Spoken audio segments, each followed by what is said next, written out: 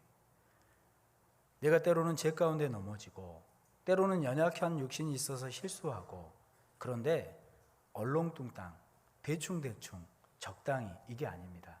하나님 앞에 철저히 회개하고 돌이킨 후에 하나님은 회복하시는 겁니다. 그래서 가룟 유다의 실수를 반복하지 말아라. 베드로가 예수님을 3번 부인했지만 주님을 위해 살아갈 수 있었던 이유가 뭐냐? 정말 주님을 위해 순교할 수 있었던 이유가 뭐냐? 돌이킨 후에 철저하게 회개하는 겁니다. 우리 정주교회 형제자매님들도요, 이런 마음이 좀 있었으면 좋겠습니다. 때로는 죄에 넘어지고 때로는 실수하더라도 거기에 주저앉는 게 아니라, 거기에 자책하고 넘어지는 게 아니라, 하나님은 지금도 진짜 회개하고 돌아오길 원하시는구나. 내가 돌아가야겠다. 철저하게 회개하고 정말 돌이킨 이후에 하나님께 오시면 하나님은 세워주십니다. 하나님은 그걸 원하시잖아요. 우리 사무엘상 12장에 보면요, 이스라엘이 왕을 구했습니다. 사무엘이 얘기하죠. 너희들이 그동안 하나님을 등지고 악은 악대로 짓지 않았냐. 그런데 그거보다 더 큰 악이 뭐냐? 왕을 구한 거다. 하나님이 너희들의 왕이 되어주시는데 열방을 따라서 너희들이 왕을 구하는 건 그동안 지었던 악에 더 큰 악을 더하는 거다. 그런데 위로가 되는 말씀이 있습니다. 한번 찾아보실까요? 사무엘상 12장입니다. 사무엘상 12장 19절입니다. 19절.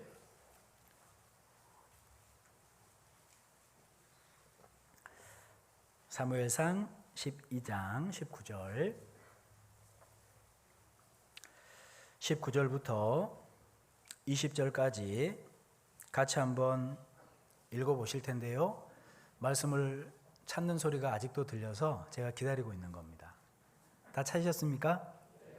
찾으셨으면 19절과 20절은 같이 한번 읽어보시죠. 모든 백성이 사무엘에게 이르되 당신의 종들을 위하여 당신의 하나님 여호와께 기도하여 우리로 죽지 않게 하소서. 우리가 우리의 모든 죄에 왕을 구하는 악을 더하였나이다. 사무엘이 백성에게 이르되 두려워 말라. 너희가 과연 이 모든 악을 행하였으나 여호와를 좇는 데서 돌이키지 말고 오직 너희 마음을 다하여 여호와를 섬기라. 참 이 말씀이 위로가 되지 않습니까? 때로는 우리가 넘어지고 실수할 수도 있지만 하나님은 거기에서 주저앉지 말라 이 말입니다. 거기에 너무 자책하고 무너지지 말라 이 말입니다. 그러할지라도 하나님 앞에 돌이키고 더욱 하나님을 붙잡아라. 더욱 하나님을 섬기려고 하는, 하나님께 가까이 하려고 하는 마음을 가져라. 하나님은요, 그러한 그리스도인 절대 놓지 않습니다. 회복시켜 주십니다. 이렇게 세워주십니다. 그리고 사용하시는 거예요. 주님께 가까이 한다는 거 사실은요, 어려운 내용이 아닙니다. 물론 삶에서 지키는 건 쉬운 얘기도 아닙니다. 하지만 마음속에 새기고 내가 주님 만나는 날까지 어찌하든지 초점을 흐리지 않아야겠다. 주님께 가까이 해야겠다. 그게 복이라는 걸 아셔야 돼요. 시편 73편입니다. 시편 73편 27절과 28절입니다. 27절, 28절.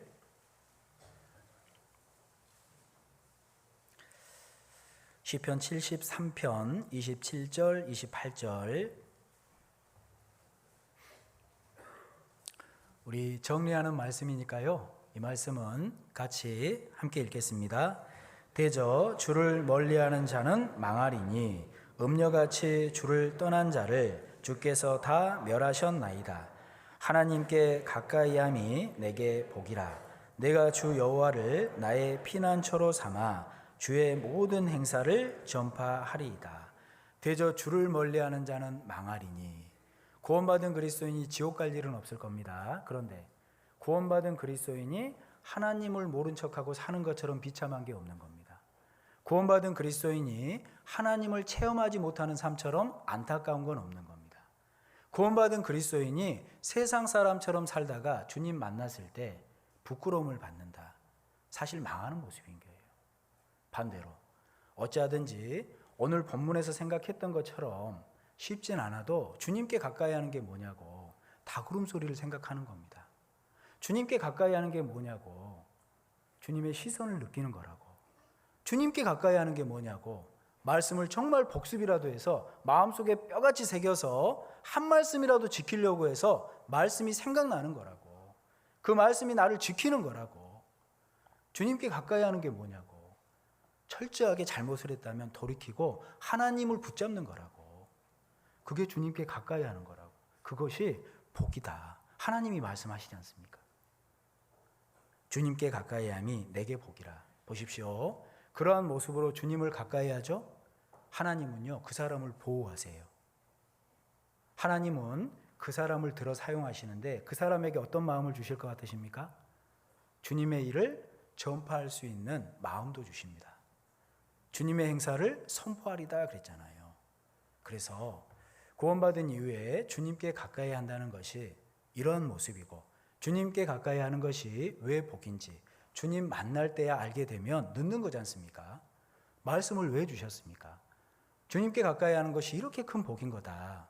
이 세상에 살 때도 이런 복이 있는 거다. 알려주고 있지 않습니까? 마음속에 좀 다짐하셔야 될 겁니다. 그리고 주님께 가까이 하는 것이 왜 복인지 마지막으로 한 가지만 설명을 드릴게요. 저를 한번 보시죠. 마음속에요, 삼각형을 한번 그려보십시오. 그리셨어요? 삼각형의 정점에 누가 계시죠? 우리 주님이 계십니다. 한 켠은 나예요. 이제 반대편은요, 내가 지금 겪고 있는 어려운 환경이 될 수도 있습니다. 내가 지금 만나는 사람 중에 나를 힘들게 하는 사람이 될 수도 있어요. 이해 가시죠? 우리는 안타까운 게 뭔지 아세요? 구원받은 그리스도인도 어려운 사람을 만나죠? 어려운 환경을 만나죠? 자꾸 내가 그 문제를 어떻게 해보려고 먼저 합니다. 그런데 그거 아세요? 구원받은 그리스도인은 주님 빼놓고 내가 뭔가를 해결하려고 하면 더 복잡해져요. 주님이 말씀하셔요. 정말 구원받았다면 먼저는 1번이 우선순위가 주님께 가까이 하는 겁니다. 정점에 계시는 주님께 가까이 할 때 사실은 모든 문제들이 해결될 수 있는 거예요. 물론 내가 할 일도 있죠. 하지만 구원받은 그리스도인은 어찌하든지 주님께 가까이 하려고 했을 때 해결되는 것들이 많은 겁니다. 내가 뭔가를 먼저 하려고 하면 하나님은요, 가만 안 보셔요. 더 꼬이게 하십니다. 아, 인간적인 방법이 답이 아니구나 알게 하신다니까요. 그래서 왜 주님께 가까이 하는 게 복이냐? 내가 정점에 계신 주님께 먼저 가까이 하려고 애를 쓰지 않습니까? 나를 어렵게 했던 상대가요, 그분도 주님께 가까이 하려는 마음이 생기면 저절로 가까워지죠. 저절로 해결되는 게 있죠. 어려운 환경도 마찬가지입니다. 물론 내가 해야 되는 일이 있을 겁니다. 하지만 그 우선순위는 주님께 내가 먼저 가까이 하는 거예요. 주님께 가까이 하면 때로는요, 그 어려운 환경을, 어려운 문제를 주님이 해결해 주실 때도 있습니다. 해결해 주지 않죠? 주님께 가까이 하는 사람은 하나님의 위로를 겪어요. 하나님이 주시는 힘이 있습니다. 그렇기 때문에 마음에 그 문제가 해결이 되는 거예요. 여쭤보겠습니다. 주님께 가까이 하는 게 복입니까? 아닙니까? 기억하시면 좋겠습니다. 주님께 가까이 함이 내게 복이라. 주님께 가까이 하는 모습이 이런 모습이다. 그래서 우리 청주교회 형제 자매님들께서 남은 시간 정말 주님 오실 날이 얼마 남지 않았다라고 얘기했는데 주님 만날 때까지 어찌하든지 주님을 가까이 하는 귀한 신앙생활을 할 수 있었으면 좋겠다 싶습니다. 기도하겠습니다.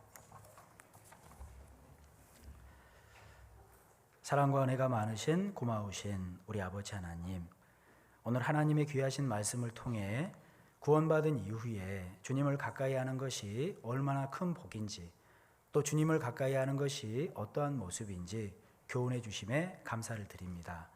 어찌하든지 남은 삶 가운데 더욱 주님께서 우리에게 알려주신 것처럼 우리를 구원해 주신 자리, 우리가 어려움 가운데 있을 때 우리를 일으켜 세워주신 자리, 그 자리에서 울려주셨던 닭울음 소리를 늘 생각하는 귀한 삶이 될 수 있도록 도와주시옵소서. 특별히 우리 주님께서 우리에게 시선을 놓치지 않는다 하셨는데 그 시선을 느끼며 우리도 이제는 주님께 시선을 드리는, 그래서 더욱 주님을 가까이 하는 삶이 될 수 있도록 도와주시옵소서. 특별히 하나님의 말씀을 우리 마음속에 깊이 새기고 한 말씀이라도 지키려고 하는 귀한 삶 속에 말씀이 생각나는 귀한 신앙생활을 할 수 있도록 도와주시옵소서. 때로는 연약한 육신으로 인해서 넘어질 때도 있고 실수할 때도 있습니다. 하지만 그 자리에서 무너지는 것이 아니라 그 자리에서 다시 회개하고 정말 주님을 붙드는 귀한 삶이 될 수 있도록 우리 청주교회 형제자매님들을 붙들어 주시옵소서. 그래서 남은 삶 가운데 주님이 해결하시는 모든 문제들 앞에서 주님의 능력을 체험하는 귀한 삶이 되기를 간절히 원합니다. 특별히 다음 한 주 더욱 주님께 가까이 할 수 있는 귀한 시간을 주셨습니다.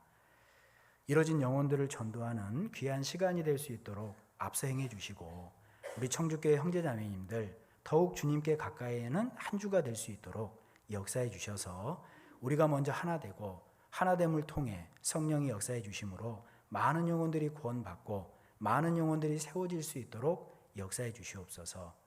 특별히 청주교회에 주님께서 더욱 사랑해 주시고 능력을 붙들어 주시길 원합니다. 담임 목사님 중심으로 더욱 복음을 위해 힘써 하나가 될 수 있도록 역사해 주시고 그러한 모습을 통해 이 자리가 차고 넘칠 수 있도록, 그래서 우리 주님 홀로 영광 받기를 간절히 원합니다. 얼마 남지 않은 마지막 때에 더욱 주님께 가까이함이 얼마나 큰 복인지 마음속에 새기고 살아갈 수 있도록 도와주시옵소서. 모든 기도 저희를 사랑하시는 주 예수님의 이름으로 감사하며 기도드렸습니다. 아멘. 함께